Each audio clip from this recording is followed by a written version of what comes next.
të tjera nuk ka... Kush është rregulli? Emri prokurori kalon gjykatë. Është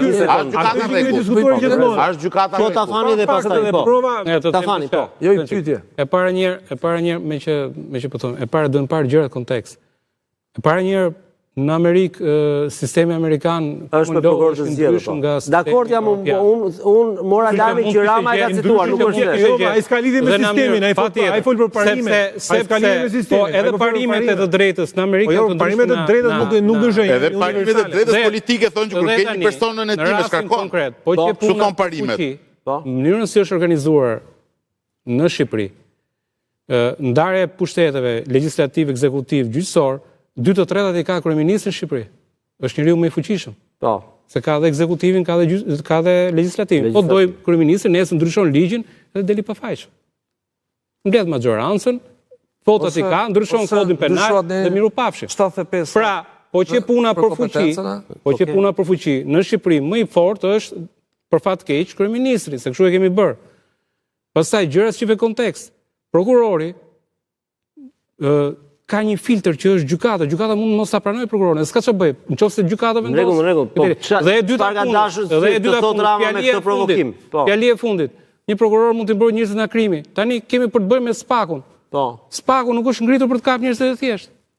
Spaku është për korrupsionin. Ngritur për të kapur njerëzit e krimi i korrupsionit është qeveria. Normalisht domethënë kryeministri këtë as nuk e kuptoi pse e ka bërë këtë citim. Cila ishte pyetja? Shpreh për panelin. Ore, po sikur të kërkonte burg pa fat, ti kërkonte autorizim, a do quhet ndërhyrje?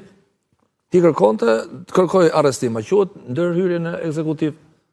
Po është një nivel më i lartë ajo që shka kërkuar. Jo, do shkon në parlament për këtë rast. Jo, a quhet problemi është kërkesa. Spahiu, më jepi përgjigje për këtë pyetje interesante të Karanxhës. Pra, nëse Spaku të shkonte me kërkesën në parlament për arrest shtëpiak për shembull, a do quhej ndërhyrje në ekzekutiv?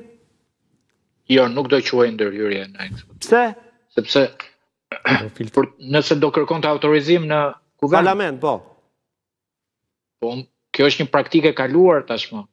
Që do të thotë për masat e sigurimit, për kufizimet e lirisë, ka një praktik tashmë të interpretuar që kuvendi e konsideron procedurë normale.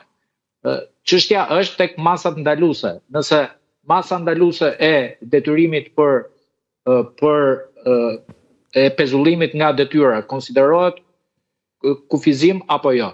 Nga ana tjetër, dhe a konsiderohet kjo pjesë e imunitetit të deputetit. Gjë që shprehimisht ashtu siç u tha në panel nuk konsiderohet. Për sa i përket debatit, që të njëjtën gjë, tani unë mendoj që të dy palët spekulojnë. Mendoj, kjo është vlerësim personal.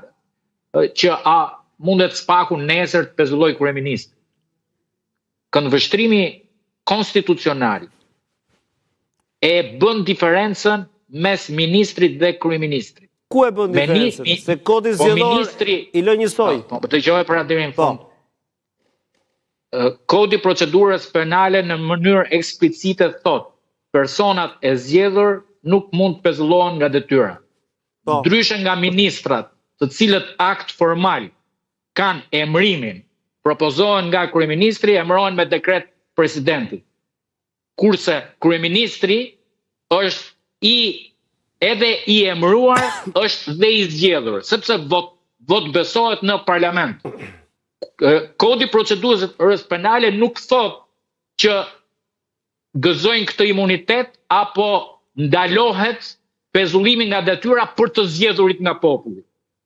Por për të zgjedhurit, koncepti i zgjedhjes nuk lidhet vetëm me të zgjedhurit nga populli.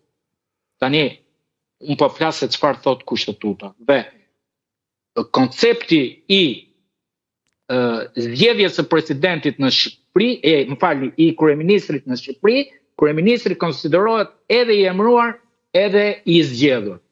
Personalisht nuk e konsideroj kryeministrin person të thjesht dhe vetëm të emëruar me akt formal që t'i nënshtrohet procedurës së një pezullimi nga detyra në rastin e një hetimi penal. Ne nuk flasim vetëm për rastin se sot është Edi Rama, nesër mund të jetë një kryeministër tjetër, dje ka qenë Sali Berisha. Për parim flasim. Po, për parim Unë mendoj që prokuroria dhe gjykata, GKO-ja, në të ardhmen nuk mund të marri për çdo kryeministër një akt të pezullimit nga detyra. Ky është qëndrimi im. Pastaj për ministrat do të është krejt analizë tjetër. Okej, pyetja e fundit